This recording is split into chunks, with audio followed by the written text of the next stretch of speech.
మళ్లీ బాంబుల మోత మోగింది. దక్షిణ ఇరాన్లోని కీలక నౌకాశ్రయ నగరమైన బందర్ అబ్బాస్ హర్మోజ్ జలసంధి సమీప ప్రాంతాల్లో భారీగా పేలుళ్ల శబ్దాలు వినిపించాయని ఇరాన్ మీడియా వెల్లడించింది. బందర్ అబ్బాస్ నగరానికి తూర్పున 3 భారీ పేలుళ్ల శబ్దాలు వినిపించినట్లుగా తస్నీం వార్తా సంస్థ పేర్కొనగా, హర్మోజ్ జలసంధికి దగ్గరగా ఉన్న సిరిక్, జాస్క్ పట్టణాల సమీపంలోనూ ఇలాంటి శబ్దాలే వినిపించినట్లు ఫార్స్ న్యూస్ ఏజెన్సీ వెల్లడించింది.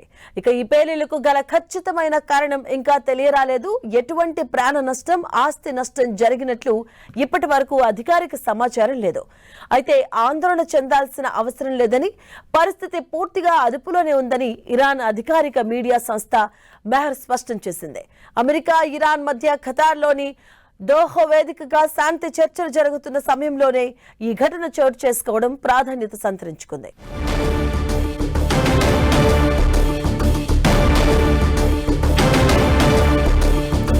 ఇరాన్లో మళ్లీ బాంబుల మోత మోగింది. దక్షిణ ఇరాన్లోని కీలక నౌకాశ్రయ నగరమైనటువంటి బందర్ అబ్బాస్ హర్మోజ్ జలసంధి సమీప ప్రాంతాల్లో భారీగా పేలుళ్ల శబ్దాలు వినిపించాయని ఇరాన్ మీడియా వెల్లడించడం జరిగింది. ఆ బందర్ అబ్బాస్ నగరానికి తూర్పున 3 భారీ పేలుళ్ల శబ్దాలు వినిపించినట్టుగా తస్నీం వార్తా సంస్థ పేర్కొనగా, హర్మోజ్ జలసంధికి దగ్గరగా ఉన్న సిరిక్ అలాగే జాస్క్ పట్టణాల సమీపంలోనూ ఇలాంటి శబ్దాలే వినిపించినట్టుగా ఫార్స్ న్యూస్ ఏజెన్సీ వెల్లడించింది.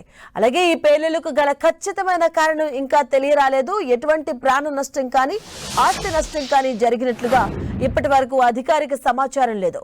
ఇక ఆందోళన చెందాల్సిన అవసరం లేదని, పరిస్థితి పూర్తిగా అదుపులోనే ఉందని ఇరాన్ అధికారిక మీడియా సంస్థ అయినటువంటి మెహర్ స్పష్టం చేసింది.